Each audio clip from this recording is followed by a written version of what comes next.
10 Nights of Dreams. Natsume Soseki. The fifth night. I had a dream like this. It must have been a very long time ago, seemingly close to the age of the gods. I fought in a battle, and unfortunately losing, I was taken prisoner and brought before the enemy general. People in those days were all tall, and they all grew long beards. They wore leather belts, from which hung sword-like sticks. Their bows looked as if thick wisteria vines were used just as they were. They were neither lacquered nor polished. They were extremely simple things. The enemy general gripped the middle of his bow with his right hand, thrust the bow into the grass, and sat on something that looked like an overturned sake vat. Looking at his face, his thick left and right eyebrows connected above his nose. Of course, there were no such things as razors in those days.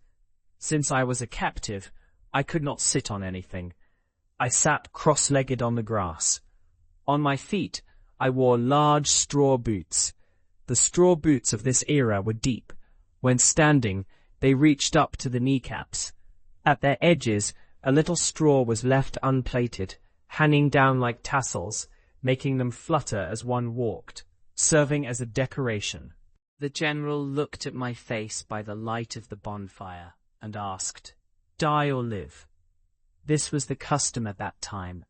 Every captive was asked this at least once. Answering live meant surrender, while saying die meant refusing to submit. I answered with a single word, die. The general tossed the bow he had thrust into the grass away and smoothly began to draw the stick-like sword hanging at his waist. Just then, the wind-blown bonfire flared sideways at him.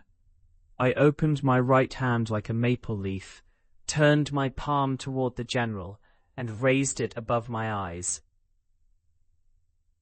The general slid the thick sword back into its sheath with a clack. Even in those days, there was love.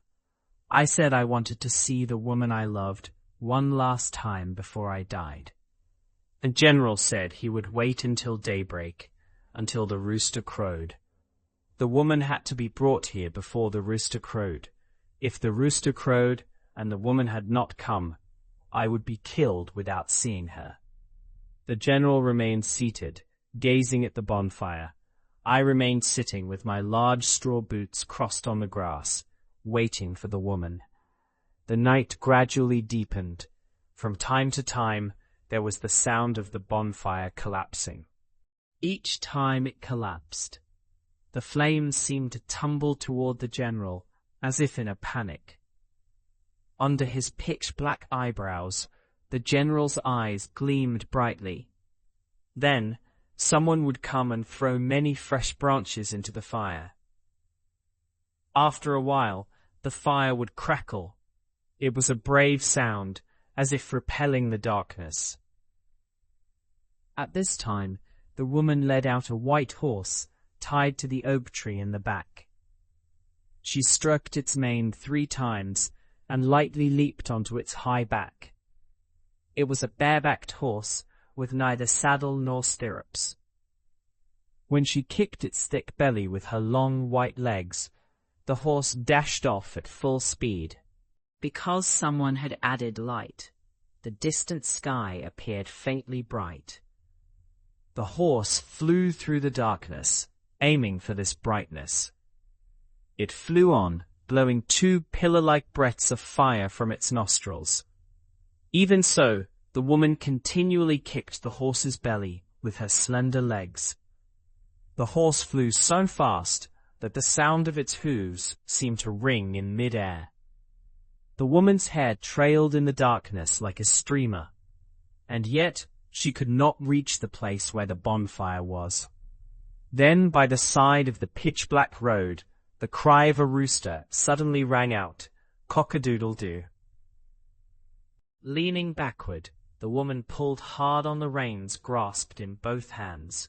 The horse fiercely struck its front hooves into the hard rock. "Cock-a-doodle-doo," the rooster crowed once more. The woman let out a gasp and released the tight reins all at once. The horse buckled at the knees. It plunged headlong forward along with its rider. Below the rock was a deep abyss. The hoof prints still remain on the rock to this day. The one who mimicked the rooster's cry was the Amano-jaku. As long as these hoof prints remain carved into the rock, the Amano-jaku is my sworn enemy.